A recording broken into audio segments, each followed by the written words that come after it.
अस्सलाम वालेकुम, मैं हूं अदनान मलिक और आप देख रहे हैं शिकारी ऑफ क्रिप्टो यूट्यूब चैनल। हम रोजाना शेयर करते हैं बिटकॉइन, इथेरियम और सोलाना की प्राइस प्रेडिक्शन और कुछ आल्ट कॉइन्स जिनके आपको फ्री में सिग्नल दिए जाते हैं, जिनकी सपोर्ट एंड रेजिस्टेंस को फॉलो करके आप बहुत अच्छा प्रॉफिट बना सकते हैं। जैसा कि दोस्तों बिटकॉइन की हमने रेजिस्टेंस आपके साथ शेयर की थी 71,245।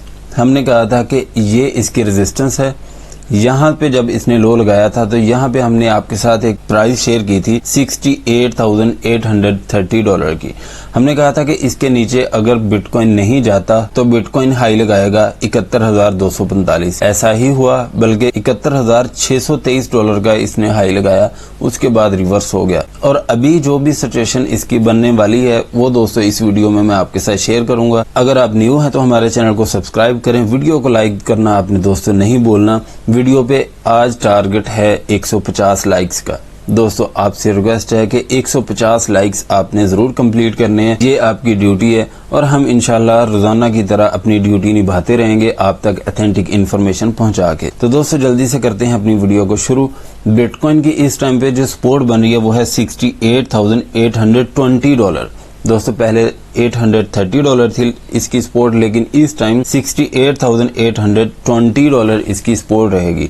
अगर बिटकॉइन $68,820 को ब्रेक कर जाता है तो 68,000 की इसकी ऐसी सपोर्ट है कि 68,000 को ब्रेक नहीं करना चाहिए बिटकॉइन को, जो मर्जी हो जाए। बिटकॉइन के अभी भी ऊपर जाने के चांस हैं, लेकिन अगर बिटकॉइन $68,820 को ब्रेक डाउन नहीं करता तो अगर दोस्तों बिटकॉइन 70,500 की अपनी रेजिस्टेंस को ब्रेकआउट कर जाता है तो उम्मीद है कि 71,245 की जो इसकी रेजिस्टेंस है इसको ब्रेकआउट करके पहुंच जाएगा $72,000 तक। दोस्तों $72,000 की इसकी ऐसी रेजिस्टेंस है कि $72,000 के ऊपर इसको जाना चाहिए हर सूरत। अगर बिटकॉइन ने पंप करना है तो, अगर बिटकॉइन ने डंप करना है तो 72,000 से ही ये वापस हो सकता है, अगर ऐसे ही अपनी रेजिस्टेंस को टाइम फ्रेम को फॉलो करके ब्रेकआउट करता जाता है तो दोस्तों ये बात आपने जरूर याद रखनी है। ये एक ऐसा पॉइंट है, अगर तो आप इसको फॉलो कर जाते हैं तो इंशाल्लाह आप ना तो पैनिक में आएंगे,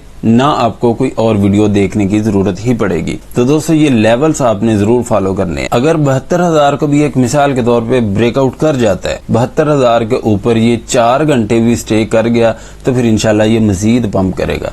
लेकिन इस टाइम जो इसके लेवल्स हैं दोस्तों ये बहुत ही इंपॉर्टेंट है, इनको दोस्तों आपने फॉलो जरूर करना है। अभी चलते हैं इथेरियम के कैंडल चार्ट की तरफ। इथेरियम की हमने आपके साथ सपोर्ट शेयर की थी $2,500 की और रेजिस्टेंस थी 2,590, लेकिन यहाँ पे इसने हाई दिया $2,586 का। तकरीबन ये भी हमारी रेजिस्टेंस भी कंप्लीट हुई और सपोर्ट भी।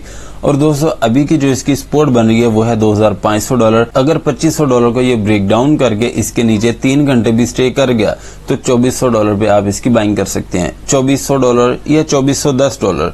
यहाँ पे मैं $2,410 की एक इसकी सपोर्ट लगा भी देता हूँ ताकि आपको भी याद रहे और मुझे भी। तो दोस्तों $2,410 पे भी आप इसकी बाइंग कर सकते हैं, लेकिन इस टाइम जो इसकी रेजिस्टेंस बन रही है वो है $2,590।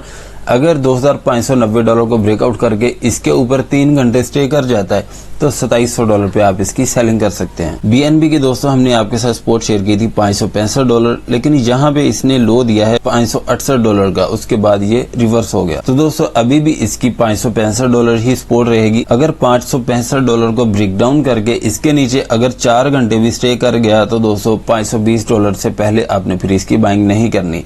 और अभी की जो इसकी रेजिस्टेंस बन रही है वो $595 ही है।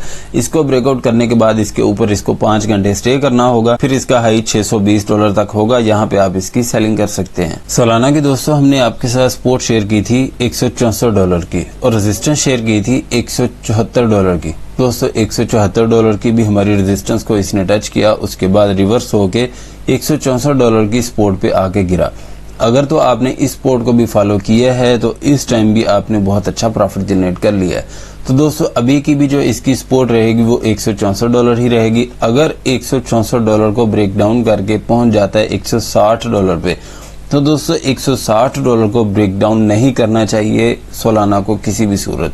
अगर सोलाना $160 को ब्रेक डाउन करके इसके नीचे अगर 3 घंटे भी स्टे कर गया तो $153 से $150 पे ये लाजिम आके गिरेगा। यहाँ पे फिर आप इसकी बाइंग कर सकते हैं। और रेजिस्टेंस होगी इस टाइम $170। इसको ब्रेकआउट करता है तो दोबारा फिर $174 की इसकी रेजिस्टेंस आएगी। लेकिन इस दफा अगर $174 को ब्रेकआउट करके इसके ऊपर 2 घंटे भी स्टे कर गया तो $177 से $180 तक इसका हाई होगा। यहाँ पे फिर आप इसकी सेलिंग कर सकते हैं। यूनिस्वैप की इस टाइम पे जो सपोर्ट बन रही है वो है 740। इसको ब्रेक डाउन करता है तो 720 पे आप इसकी बाइंग कर सकते हैं। लेकिन अगर 720 को ब्रेक डाउन कर गया, ब्रेक डाउन करने के बाद इसको इसके नीचे 4 घंटे स्टे करना चाहिए अगर इसने मजीद डंप होना है तो। अगर 4 घंटे 7.20 के नीचे ये स्टे कर गया तो 6.20 पे आप इसकी बाइंग करेंगे। और इस टाइम जो इसकी रेजिस्टेंस बन रही है वो है 8.10 से 8.20 तक। यहाँ पे भी आप इसकी सेलिंग कर सकते हैं। लेकिन अगर 8.20 को ब्रेकआउट करता है तो ज्यादा से ज्यादा 8.45 तक इसका हाई होगा। यहाँ पे आप इसकी सेलिंग कर सकते हैं। ऑडी की दोस्तों इस टाइम जो रेजिस्टेंस बन रही है वो है 33.65। इसको ब्रेकआउट करने के बाद इसके ऊपर इसको 2 घंटे 30 मिनट स्टे करना होगा, फिर इसका हाई 35.70 तक होगा। लेकिन अगर 35.70 को भी ब्रेकआउट करके इसके ऊपर 1 घंटा 30 मिनट भी स्टे कर गया तो $37 तक इसका हाई होगा। यहाँ पे भी आप इसकी सेलिंग कर सकते हैं। लेकिन 38.40 पे दोस्तों इसने जाना जरूर है। अगर ये नीचे गिरता भी है तो आप इसकी बाइंग करते जाएं, टेंशन ना लें। ऑडी टोकन में अगर किसी की भी बाइंग है तो अगर यहाँ से डंप होता है तो पहले इसकी सपोर्ट आ रही है $30। लेकिन $30 पे आपने दोस्तों नजर रखनी है। अगर $30 को ब्रेक डाउन करके 2 घंटे 30 मिनट भी इसके नीचे स्टे कर गया तो दोस्तों $27 या 27.10। यहाँ पे आपने किसी भी सूरत ऑडी को मिस नहीं करना। यहाँ पे लाजिम आपने बाइंग करनी है, ये आपसे रिक्वेस्ट है।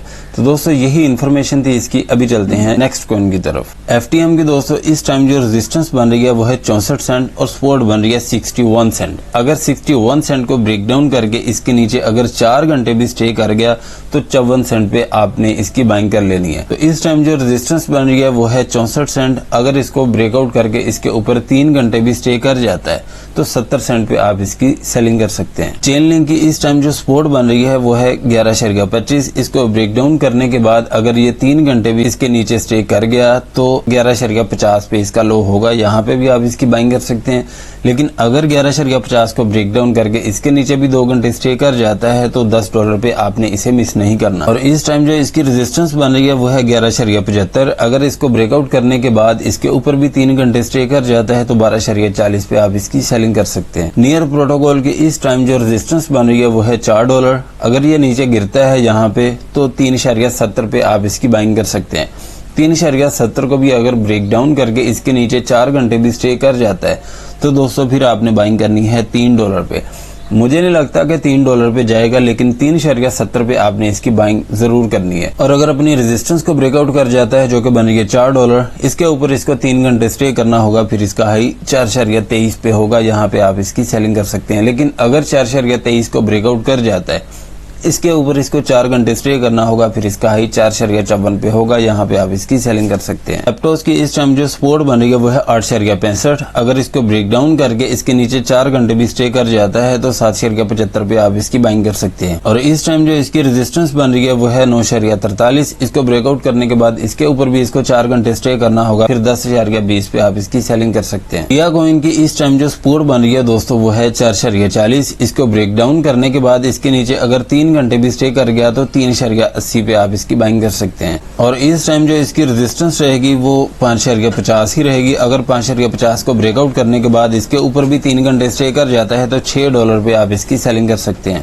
अगर $6 को भी ब्रेकआउट कर जाता है तो ज्यादा से ज्यादा फिलहाल 6.35 तक ये जा सकता है। इससे ऊपर मुझे नहीं लगता कि टिया जा सकता है। तो ये सपोर्ट एंड रेजिस्टेंस दोस्तों आपने जरूर फॉलो करनी है। अभी चलते हैं नेक्स्ट कॉइन की तरफ। पोल्का डॉट की इस टाइम जो रेजिस्टेंस बन रही है दोस्तों वो है 3.93। पहले इसकी सपोर्ट थी, लेकिन इस टाइम अगर गिरता है यहाँ पे तो 3.70 3.75। यहाँ पे आपने पोल्का डॉट को मिस नहीं करना, ये आपसे रिक्वेस्ट है, क्योंकि मुझे नहीं लगता कि पोल्का डॉट 3.70 से भी नीचे जा सकता है। अगर जाएगा भी तो ये आर्जी तौर पे जाएगा, लेकिन अगर इसके नीचे नहीं जाता 3.70 को भी टच करके वापस आ जाता है तो फिर दोस्तों आपकी बाइंग रह जाएगी। तो 3.70 पे आपने इसकी बाइंग जरूर करनी है। 3.70, 72, 75 कहीं पे भी आप इसकी बाइंग कर सकते हैं। और इस टाइम जो इसकी रेजिस्टेंस रहेगी वो 3.93 ही रहेगी। अगर इसको ब्रेकआउट करने के बाद 4 घंटे इसके ऊपर स्टे कर जाता है तो फिर उम्मीद है 4.22 को ये टच कर देगा। लेकिन अगर 4.22 को भी ब्रेकआउट करके इसके ऊपर भी 3 घंटे स्टे कर जाता है तो 4.40 पे आप इसकी सेलिंग कर सकते हैं। सुई टोकन की इस टाइम जो सपोर्ट बन रही है वो है 1.93। इसको ब्रेक डाउन करने के बाद इसके नीचे अगर 3 घंटे भी स्टे कर जाता है तो 1.80 पे आप इसकी बाइंग कर सकते हैं। और इस टाइम जो इसकी रेजिस्टेंस बन रही है वो है 2.05। इसको ब्रेकआउट करने के बाद इसके ऊपर इसको 2 घंटे 30 मिनट स्टे करना होगा, फिर इसका हाई 2.20 तक होगा। यहाँ पे भी आप इसकी सेलिंग कर सकते हैं, लेकिन ज्यादा से ज्यादा भी अगर हाई लगाता है तो 2.32 तक जा सकता है। एवेक्स की दोस्तों इस टाइम जो सपोर्ट बन रही है वो है 24.50। इसको ब्रेक डाउन करने के बाद इसके नीचे अगर 3 घंटे भी स्टे कर गया तो 23.40 पे आएगा। लेकिन दोस्तों 23.40 पे आपने इसकी बाइंग नहीं करनी, आपने बाइंग करनी है 22.20 पे। यहाँ पे जब आपकी बाइंग हो जाएगी तो फिर आपने ये नोट करना है कि अगर 22.20 को ये ब्रेक डाउन करे तो $20 पे आपने इसकी लाजिम बाइंग करनी है। और इस टाइम जो इसकी रेजिस्टेंस बन रही है वो है $26। अगर $26 को ब्रेकआउट करने के बाद इसके ऊपर 4 घंटे स्टे कर जाता है तो 27.20 पे आप इसकी सेलिंग कर सकते हैं। तो दोस्तों यही इन्फॉर्मेशन थी मेरे पास। अगर कोई इन्फॉर्मेशन रह गई हो तो आपने प्लीज कमेंट सेक्शन में जरूर पूछ लेना है। मैं इंशाल्लाह आपके हर कमेंट का जवाब जरूर देता हूं। अगर आप हमारा प्रीमियम ग्रुप ज्वाइन करना चाहते हैं तो इसी वीडियो के डिस्क्रिप्शन में हमारे व्हाट्सएप ग्रुप का लिंक है, उस पर क्लिक करके आप ज्वाइन कर सकते हैं। वीडियो अच्छी लगी है तो लाइक करें, सब्सक्राइब करें और अपने दोस्तों के साथ भी शेयर करें ताकि उनका भी ज्यादा से ज्यादा फायदा हो। मिलते हैं नेक्स्ट वीडियो में इंशाल्लाह। अल्लाह हाफिज।